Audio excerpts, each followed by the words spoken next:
Hi class, this is best practices video for the decision making module. Let me start off by saying once again there was a lot of good posts to this module. I was really pleased with the quality of your work. I noticed in particular a shout out to groups 1 and group 3. Um, a lot of good posts within those two groups in particular. Um, Also, the group evaluations um, looked good.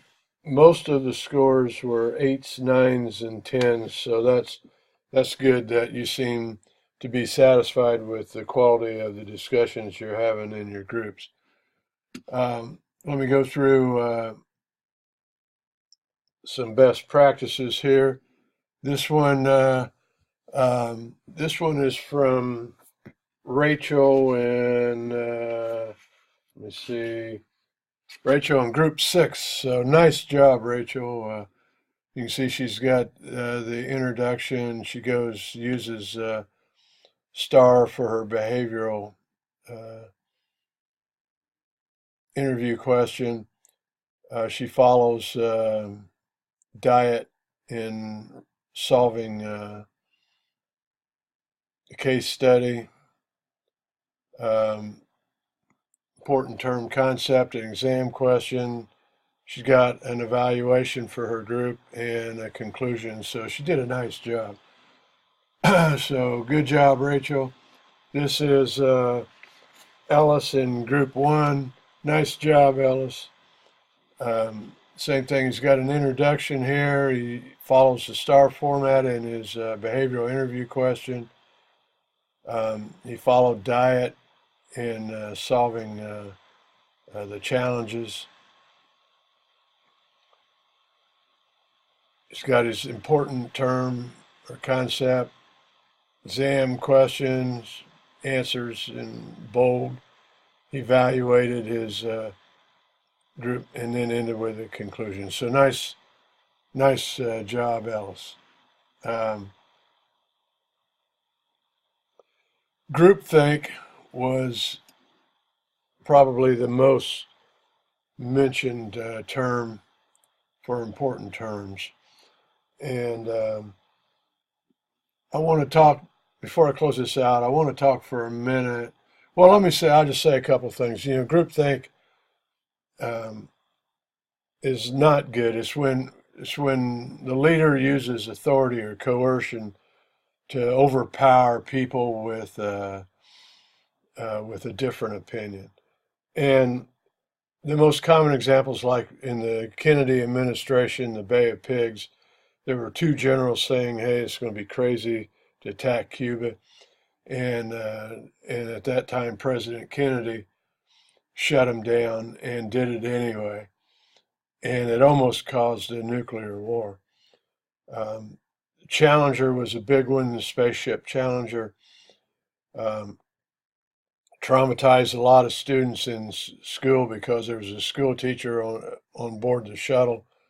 So a lot of schools had kids watching the launch on TV in the classroom and didn't expect something to go wrong. Turns out in the story there were a couple engineers saying under the right weather conditions, faulty O-rings could cause an explosion, and NASA shut them down. Said no, the general public expects a launch. That's what they're going to get. Then another big one was Space Shuttle Columbia.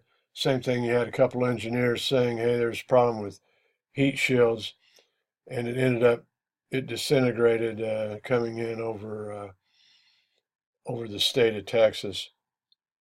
What groups should do when there's a dissenting opinion is they should investigate it. They should hear them out and discuss it, investigate it, and logically rule it out if it's has no merit.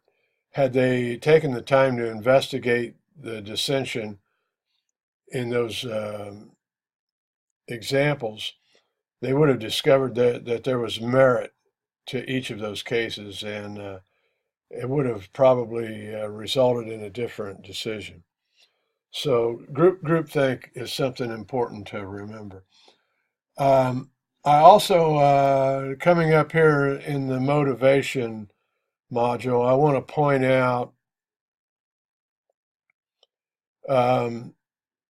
we've got this activity on classical conditioning. And classical conditioning is really an important theory. It involves two terms. It's just stimulus and response. It's learning by association through repeated pairings. And this is really common. Everybody's classically conditioned to something.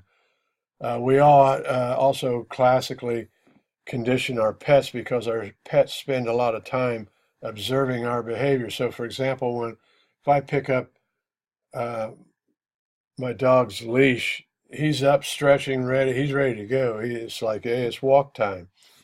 So he's conditioned to the sight of the leash. When I was younger, I used to have a cat that was conditioned to an electric can opener because we fed the cat food from an electric can. We used electric can opener to open it.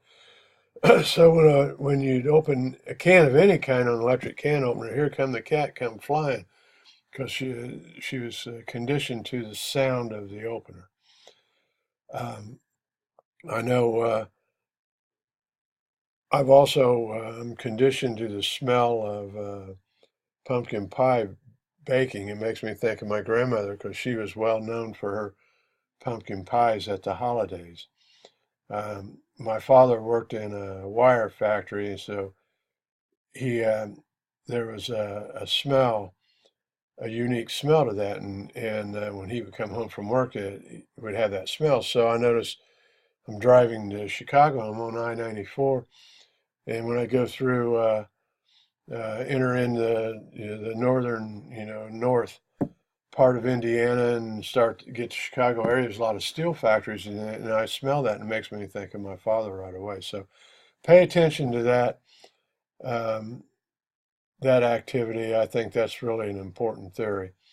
So nice job on the decision-making module. I hope you enjoy the motivation module. Thanks.